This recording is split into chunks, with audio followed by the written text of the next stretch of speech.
这孩子真的是我亲生的，我对天发誓。林轩红着眼睛握紧丈夫的手，声音因哭泣而颤抖不已。她的指甲不自觉地陷入掌心，留下几道深深的月牙印。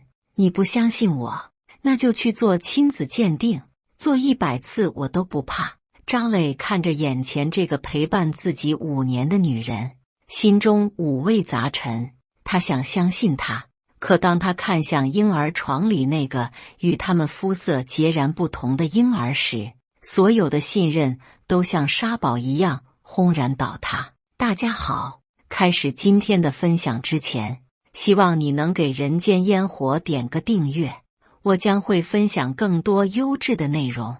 南京的春天总是来得让人猝不及防。一场绵绵细雨过后，空气中弥漫着湿润的泥土气息，樱花瓣随风飘落，像一场粉色的雪。张磊和林轩就是在这样一个春天相识的。那年他26岁，刚刚在一家互联网公司站稳脚跟，梳着清爽的短发，眼神中透着年轻人特有的锐气和自信。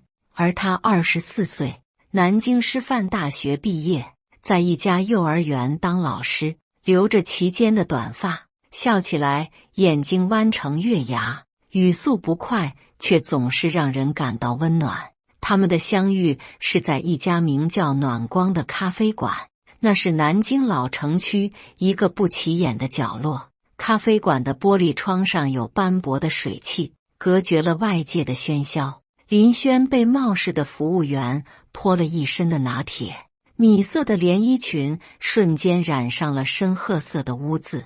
她咬着嘴唇，强忍住即将夺眶而出的泪水。恰好张磊坐在隔壁桌，递过来一包纸巾的瞬间，两人的目光在空中相撞，仿佛有什么奇妙的化学反应在那一刻悄然发生。谢谢，真是太感谢你了。林轩接过纸巾，脸上带着尴尬却又不失礼貌的微笑。这一笑让张磊心头一动，他觉得这姑娘的笑容格外真诚。没关系，连衣裙好像脏了不少，要不要用我的外套挡一下？张磊主动脱下自己的深蓝色外套，递给了这位素不相识的姑娘。林轩犹豫了一下，最终还是接过了外套。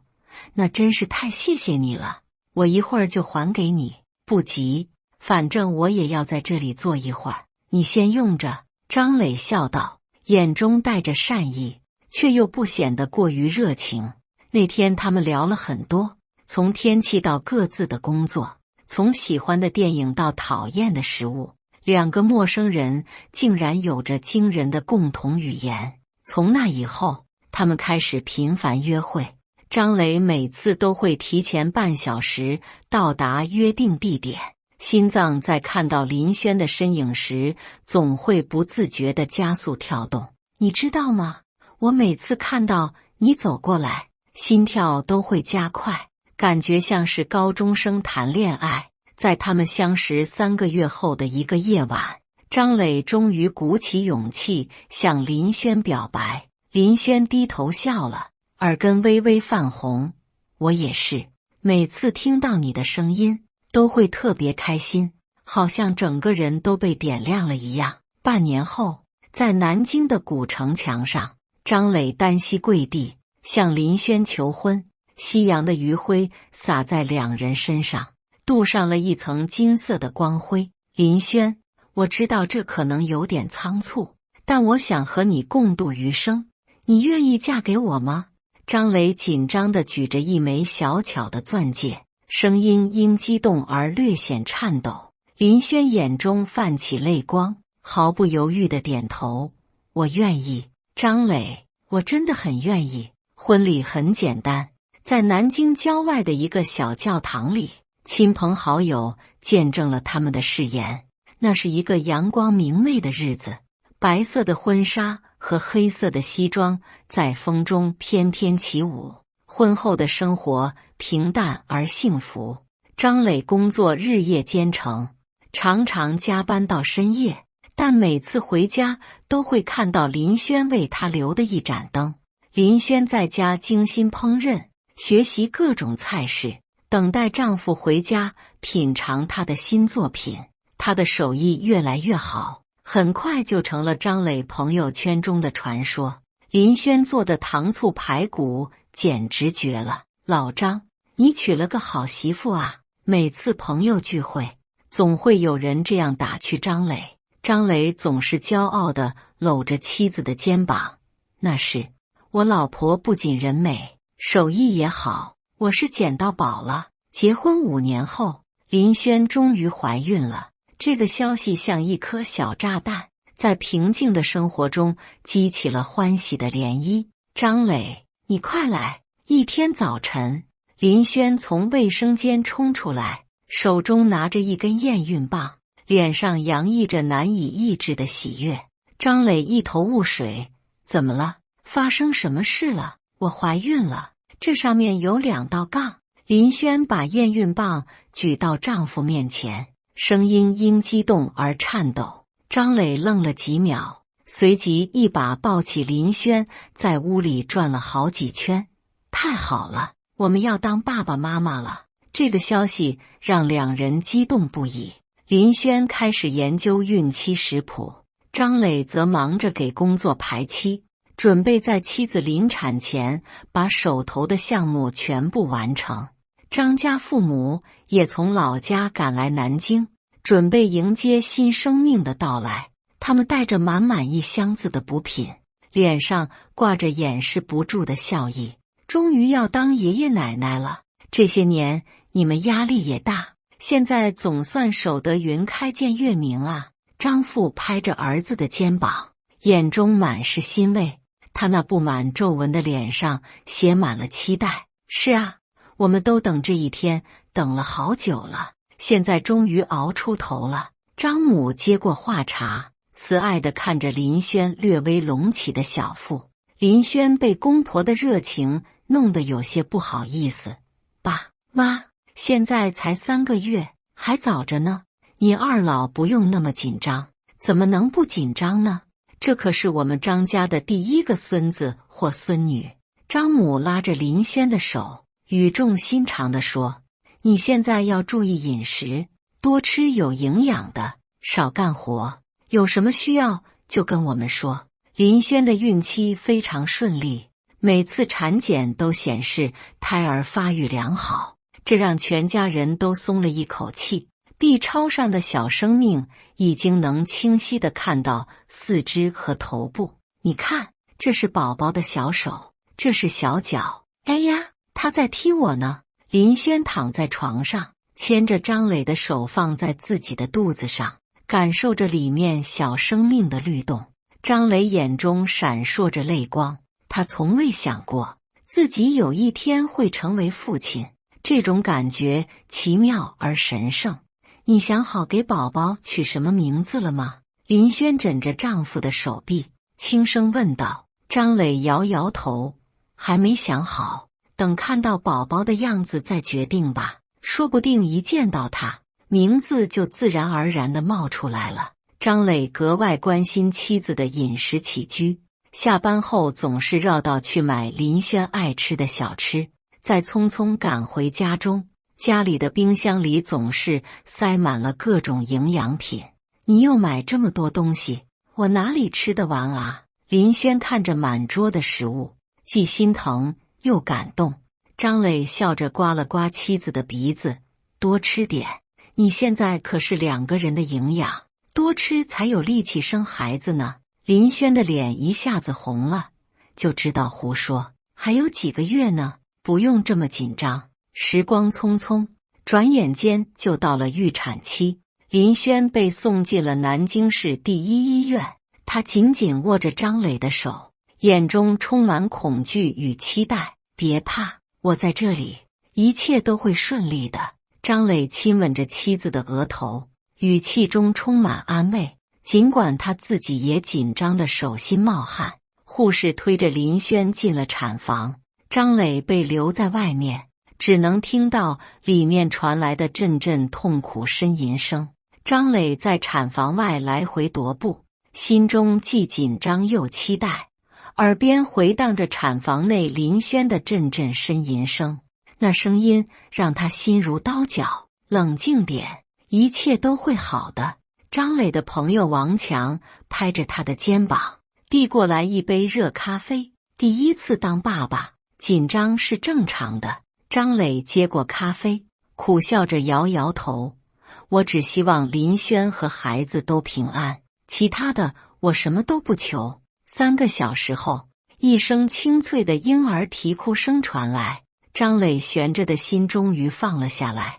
他激动地朝产房门口望去，护士神色古怪地从产房里走出来，看了看张磊，欲言又止，眼神中闪过一丝不自然的神色。张先生，您可以进来看看您的孩子了。张磊敏锐地察觉到护士的异常，但他顾不上多想，立刻快步走进产房，迫不及待地想见到自己的孩子。张磊踏入产房的那一刻，他的世界仿佛停止了转动，时间凝固在这一秒。他感到一阵剧烈的眩晕，床上的林轩面色苍白，虚弱地靠在枕头上，眼角挂着泪痕，而护士手中抱着的婴儿却有着与他们截然不同的肤色，黝黑发亮，就像是非洲裔的婴儿一般。这是我的孩子。张磊不敢相信自己的眼睛，声音中充满了震惊和不解。他下意识地后退了一步。林轩听到丈夫的话，勉强睁开疲惫的双眼，看向护士怀中的婴儿，瞬间瞪大了眼睛，原本苍白的脸色变得更加惨白。这怎么可能？医院的走廊上立刻响起了窃窃私语，有人投来异样的目光，有人摇头叹息。这一切都让张磊感到无比屈辱，他恨不得找个地缝钻进去，让我看看宝宝。林轩虚弱地伸出手，护士小心翼翼地将婴儿放到他的怀中。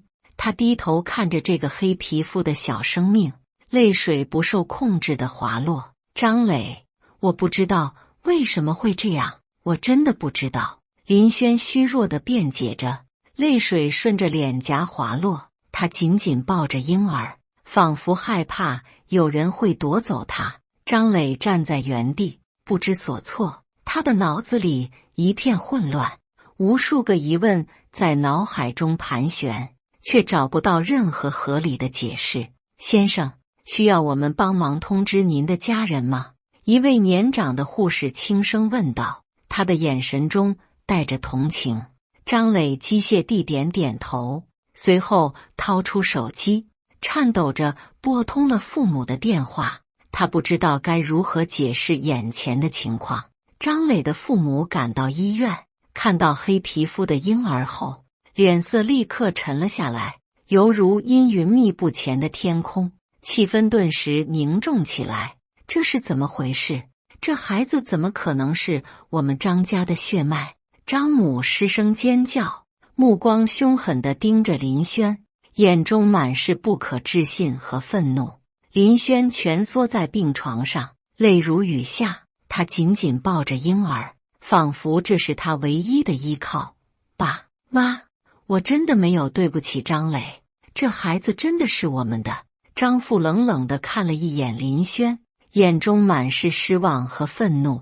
别叫我爸，从现在开始，你不再是我们张家的儿媳。张磊，你必须和他离婚，这孩子明显不是你的。张磊被父亲的话惊呆了，他张口想要说些什么，却发现自己的声音似乎被卡在了喉咙里。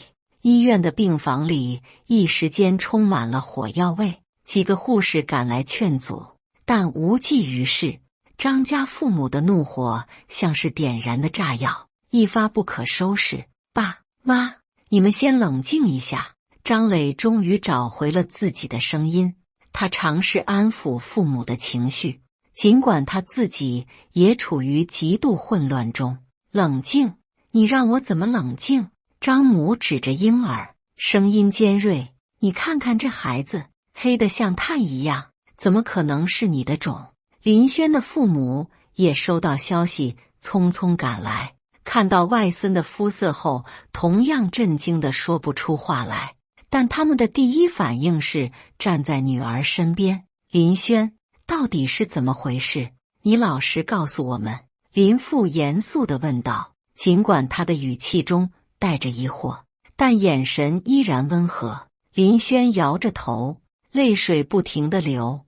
爸，我真的不知道，我对天发誓，我没有做对不起张磊的事情。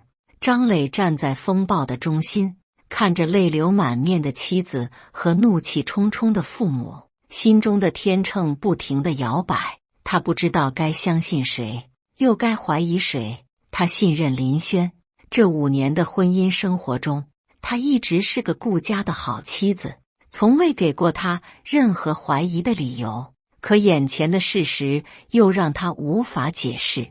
我们先做个亲子鉴定吧，这事总要有个说法。张磊最终沉声说道，这是他能想到的唯一解决方案，他需要一个确定的答案。林轩听到丈夫的提议，点了点头，眼中闪过一丝坚定。好，我没什么好怕的，做吧。我知道孩子是你的，做多少次都不怕。这话让张父母更加愤怒，认为林轩在装腔作势。张父甚至一度要离开医院，是张磊拦住了他。爸，请您相信科学，让我们先做鉴定，好吗？张磊恳求道，他的眼神中充满了痛苦。张父最终勉强点头，但态度依然冰冷。好，做吧。不过结果出来后，你必须按我说的做。医院里的气氛越来越紧张，林家人护着女儿，张家人盯着林轩，仿佛他是个十恶不赦的罪人。张磊则夹在中间，进退两难。第二天，张磊带着孩子的口腔试子和自己的血样去了南京最权威的亲子鉴定中心。他的心情无比沉重。先生，结果大约需要3到5个工作日，到时会通知您。鉴定中心的工作人员公式化地说道，全然不知这份报告对张磊来说意味着什么。等待鉴定结果的日子里，张磊都住在医院里，陪伴林轩和孩子。尽管他内心充满了困惑，但他不想让妻子一个人面对这一切。张磊，无论结果如何，我都希望你相信我。一天晚上，林轩轻声说道，他的眼神中满是恳求。张磊沉默了许久，最终点点头，我会尽量保持开放的态度，但这事太奇怪了，我需要一个合理的解释。3天后，鉴定结果出来了，孩子确实是张磊的亲生骨肉，侵权指数远远超过法律认定的标准。这个结果让所有人都惊讶不已，这不可能，一定是鉴定出了问题。张父拿着鉴定报告，难以置信地大声嚷嚷，他激动地将报告摔在地上，声音因愤怒而颤抖。张家人纷纷表示不相信鉴定结果，认为林轩可能找人做了手脚。张磊也被这个结果震惊了，他不知道该如何解释。林轩的父母从老家赶来，看到外孙的肤色后同样震惊不已，但听到鉴定结果后，他们选择了无条件支持女儿。我相信我女儿的为人，她不可能做出对不起张磊的事情。林父虽然惊讶，但仍然坚定地支持女儿。他站在病床前，像一座坚固的山。林母抱着黑皮肤的小孙子，慈爱地说，孩子是无辜的，不管他长什么样子，都是我们的亲骨肉。张磊的内心被撕裂成2半，一边是对妻子的信任，一边是眼前无法解释的现实。他找不到任何科学上的解释来说明为什么黄种父母会生出黑人孩子，会不会是基因突变？张磊在网上查找各种资料，希望能找到类似的案例。要不我们再去另一家机构做一次鉴定。张磊试探性的提议，他需要更多的证据来说服自己和家人。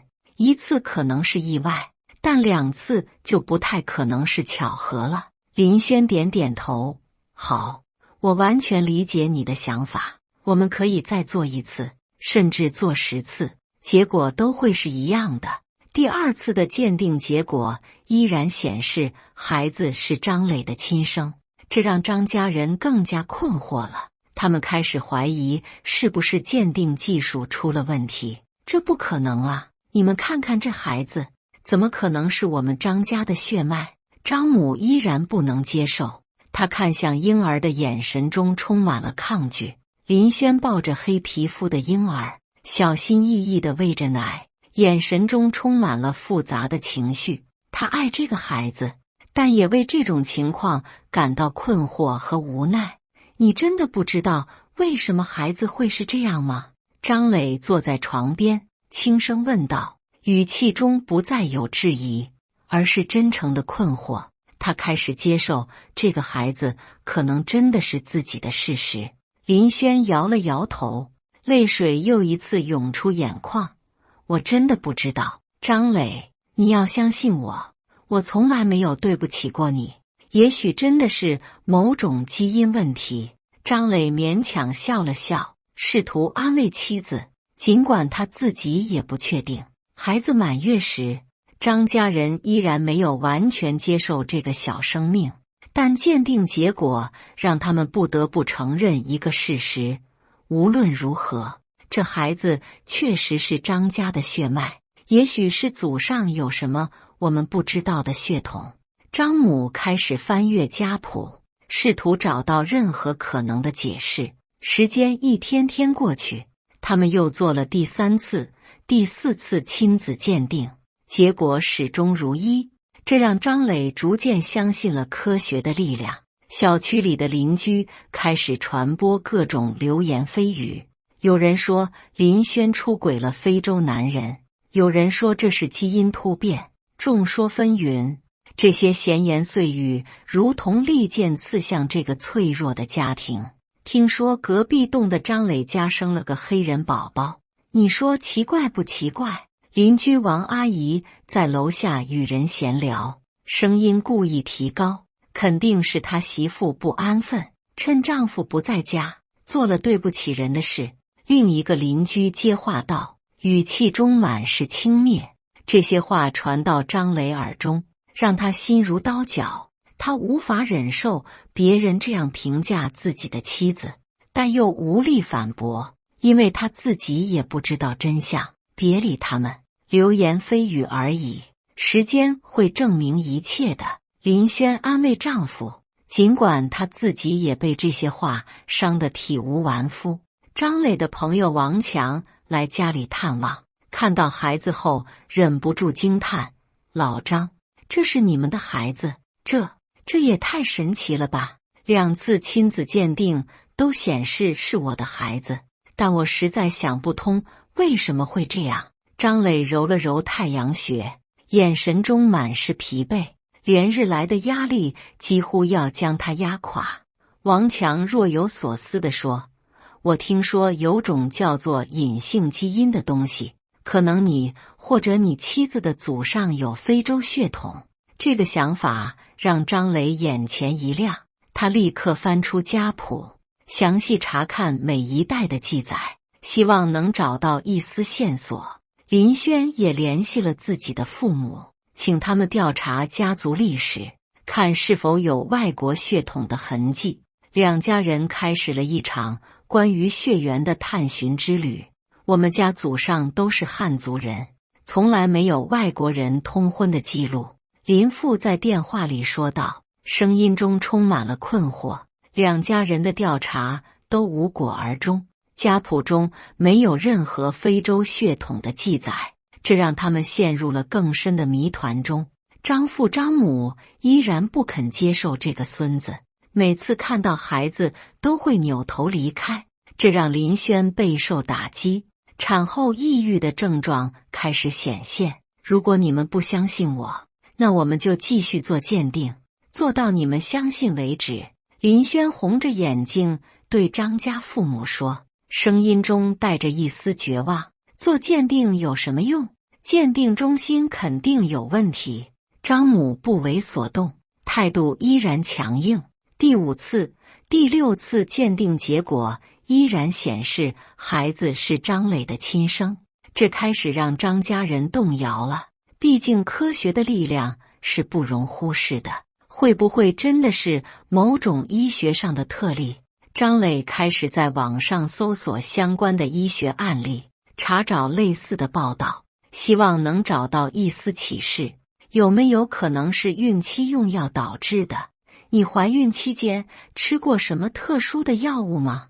张磊突然想到这个可能性，转头问妻子。林轩的眼神闪烁了一下，似乎有什么话到了嘴边，却又咽了回去。没有，就是普通的叶酸和钙片。林轩的精神状态每况愈下，婴儿的啼哭声和外界的压力让他几乎崩溃。他总是独自一人躲在卫生间里默默流泪。我看不如去医院做个全面检查吧，或许医生能给出一些解释。张磊搂着妻子的肩膀，轻声安慰道，他已经决定无论如何都要相信妻子。林轩点点头，虽然他已经不抱太大希望，但总要尝试一切可能。他的眼神中既有期待，又有一丝不易察觉的恐惧。第7次亲子鉴定结果出来的那天，张家人再次聚在一起，气氛凝重，仿佛空气中都充满了紧张的电流。还是一样的结果，孩子就是张磊的亲生骨肉。医生拿着报告，神情严肃地说，他已经习惯了这个家庭每次拿到结果时的震惊表情。张父一把夺过报告，仔细阅读后猛地拍桌而起，这不可能，我不相信，天底下哪有这种事？白人父母生黑人孩子，肯定是林轩做了对不起我儿子的事。爸，您说话注意点。张磊终于忍无可忍，高声反驳父亲，林轩是我妻子，我相信她。这是张磊第1次在父母面前为妻子站出来，他的态度让房间里的所有人都愣住了。林轩再也忍不住了，他站起来，泪水夺眶而出，够了，你们到底要我怎么证明？7次鉴定都证明孩子是张磊的，你们还要我如何自证清白？张磊看着妻子崩溃的样子，心中既心疼又无奈。他不知道该如何平息这场风波，只能上前轻轻抱住妻子颤抖的身体。我告诉你们真相。林轩的声音突然变得异常坚定，他深吸一口气，病房里瞬间安静下来，所有人的目光都集中在林轩身上，等待他揭开谜底。空气中的紧张几乎令人窒息。我怀孕的第3个月，医生告诉我有一种罕见的贫血症，需要特殊治疗。林轩的声音很轻，但字字清晰，他不再回避任何人的目光。张磊皱起眉头，贫血症？你从来没告诉过我这件事。他的声音中充满了疑惑和一丝受伤，觉得妻子隐瞒了如此重要的事情。当时你正在竞争公司的项目经理，每天工作到深夜，我不想让你担心。林轩低下头，声音中充满歉意。医生说这种病对胎儿可能有影响，建议我接受一种新型的实验性治疗方法。张家人的表情开始变化，原本的愤怒逐渐被困惑取代。他们开始意识到事情可能并不像他们想象的那样简单。这种治疗方法是从非洲引进的，使用了一种叫做黑色素合成技术的新药。林轩继续解释道，声音因为哭泣而断断续续，他的手指不自觉地搅在一起。黑色素合成技术，那是什么？张母追问。眼中的敌意减轻了一些，取而代之的是好奇和疑惑。林轩从包里拿出一份医疗记录和治疗同意书，那是他一直小心保存着的证据。医生告诉我，这种药物可能会影响胎儿的皮肤色素，但没想到影响会这么大。张磊接过文件，仔细阅读起来，脸上的表情从疑惑逐渐变为震惊。他看到了妻子的签名，以及医生对可能副作用的描述。林轩，你为什么不早点告诉我这些？张磊的声音中充满了心疼和些许责备。他想起妻子独自一人面对疾病和治疗的压力，心中不禁一阵酸楚。林轩泪流满面，我害怕你会反对治疗，可是不治疗的话，胎儿可能会有危险。我只是想保护我们的孩子。当时医生说影响不会很大，只是可能会让孩子皮肤稍微黑一点，谁知道会变成这样。他的声音哽咽，眼泪如断了线的珠子一般落下。我真的很抱歉，我应该告诉你的，可我当时真的很害怕，害怕你会担心，害怕你父母会反对治疗。张父接过医疗记录，皱着眉头看了半天，这医院靠谱吗？为什么会使用这种实验性药物？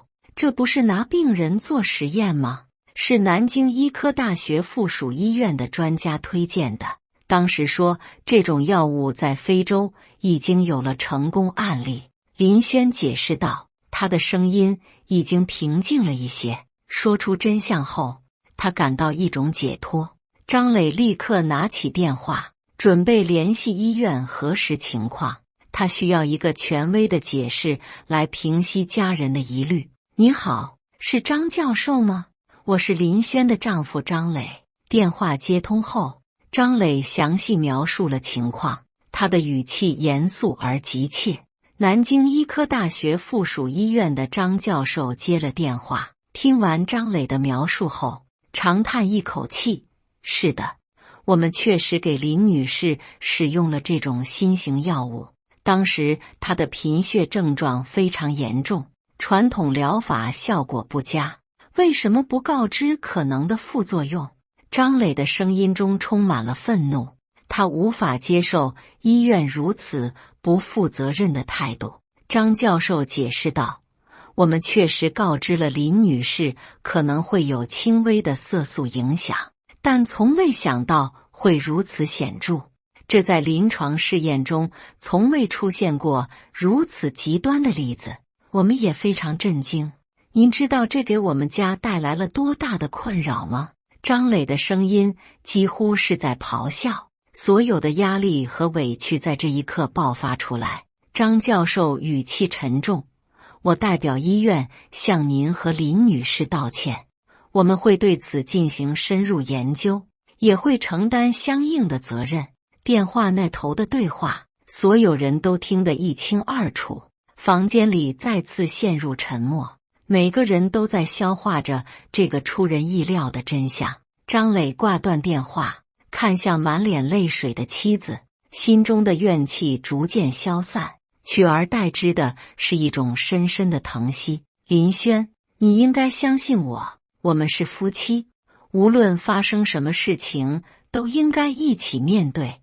张磊的声音温柔而坚定，他走到妻子身边，轻轻抱住了她。林轩抽泣着点点头，对不起，我只是太害怕了，害怕你会担心，害怕会影响到胎儿。我没想到会变成这样，我理解你的初衷，但以后无论发生什么事，我们都要一起面对，好吗？张磊轻抚着妻子的头发，语气温柔。林轩紧紧抱住丈夫，点了点头，我保证再也不会有任何隐瞒了。张父张母的态度明显软化了，张母甚至主动走上前去，轻轻拍了拍林轩的肩膀，眼中的敌意已经消失不见。孩子，你应该早点告诉我们的，这样我们就不会有那么多误会了。张母的语气不再冰冷，取而代之的是一种长辈的关心。对不起，妈，我真的不是有意隐瞒，我只是不知道该如何解释。林轩低着头，声音中充满歉意。张父也叹了口气，哎，你这孩子，有什么事就该直说。我们虽然固执了点，但还是讲道理的。林轩试探性地问道，那你们能接受你们的孙子吗？他的眼神中充满了期待和一丝忐忑。张父沉思了一会儿，走到婴儿床前，认真地看着那个黑皮肤的小婴儿。只要是我们张家的血脉，肤色又有什么关系呢？我这辈子也没见过这么特别的孙子，说不定是个福气呢。这句话像一道阳光，照亮了林轩灰暗的心情。他忍不住再次落泪，但这次是喜极而泣。他感到一直压在心上的大石头终于被搬开了。林家人也松了一口气。林父拍了拍女婿的肩膀，雷子，这段时间委屈你了。我们都相信轩轩的为人，只是这事太蹊跷了。岳父，我理解，换作是谁都会有疑虑的。张磊真诚地说，他已经不再对岳父有任何埋怨。第二天，张磊再次前往医院，想要了解更多关于这种药物的信息。他需要知道这种情况是否会对孩子的健康产生其他影响。这种色素变化是永久的吗？还是会随着时间逐渐恢复？张磊问道，语气中充满了期待。他希望能听到一个好消息。医生摇了摇头，目前我们还不确定，因为这是第一例如此显著的案例，需要继续观察。但从理论上来说，这种变化很可能是永久性的。这种情况会遗传吗？会对孩子的健康有其他影响吗？张磊继续追问，他想了解所有可能的情况。医生再次摇头，目前的研究表明，这只是对色素的影响，不会改变基因组成，所以不会遗传，也不会对健康产生其他显著影响。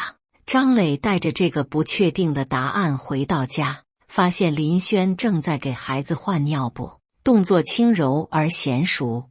他已经完全接受了这个特殊的孩子。医生怎么说？林轩抬头看向丈夫，眼中满是期待。他希望孩子的肤色能随着时间逐渐变浅。张磊如实相告，他们也不确定，说需要继续观察，但可能是永久性的，不过不会对孩子的健康有其他影响。林轩的眼神暗淡了一瞬，但很快又重新振作起来。无论如何，他都是我们的孩子，我们会爱他的，对吗？张磊坚定地点点头，蹲下身子亲吻了一下婴儿的额头。当然，他是我们的血肉，我们会爱他一辈子，不管他长什么样子。婴儿似乎感受到了父亲的爱，咯咯地笑了起来，小手抓住了张磊的手指。这一幕让两人的心瞬间融化。接下来的日子，张磊和林轩开始慢慢适应带孩子的生活。尽管每次出门都会引来路人的侧目和窃窃私语，看那对夫妻，孩子怎么是黑皮肤的？商场里，一位中年妇女毫不掩饰地指着他们，声音大得足以让他们听见。张磊紧紧握住林轩的手，别理他们，我们只要知道真相就够了。他的语气坚定，眼神中充满了保护。林轩感激地看了丈夫一眼，点点头，他们的想法不重要，重要的是我们一家人在一起。我们给孩子取个什么名字呢？一天晚上，林轩一边哄着孩子睡觉，一边问丈夫，孩子已经满月了，该正式取名了。张磊思考了一会儿，笑着说，就叫张琪吧。他的出生确实很奇特，希望他能在独特中成长，成为一个与众不同的人。林轩眼前一亮，张琪，这个名字真好，寓意也好，既有它的特点，又充满了期望。小张琪一天天长大，黑色的皮肤并没有随着时间变浅，反而更加光滑亮泽，在阳光下闪闪发光。张磊的父母逐渐接受了这个特殊的孙子，甚至开始以他为荣。我孙子可与众不同呢，将来肯定有出息，在同龄孩子中一眼就能认出来，多特别啊！林轩的产后抑郁症状也慢慢好转，他开始重新找回生活的乐趣，重新投入到照顾家庭的工作中。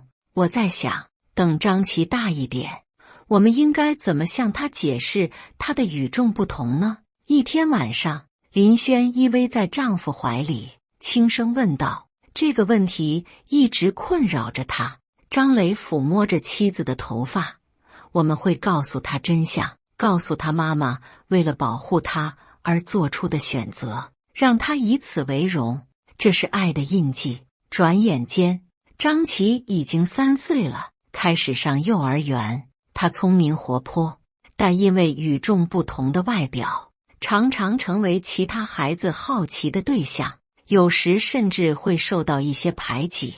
妈妈，为什么我和你们不一样？有一天，张琪放学回家，小脸上挂着困惑的表情，眼中含着泪水。林轩和张磊对视一眼，决定用孩子能理解的方式告诉他部分真相。他们早就为这一天做好了准备，因为妈妈在怀你的时候生病了，吃了一种特殊的药，让你变得与众不同。但这不影响你是我们最爱的宝贝。林轩蹲下身，轻抚着儿子的脸颊，眼中满是爱意。那为什么小朋友们都不愿意和我玩？他们说我是怪物。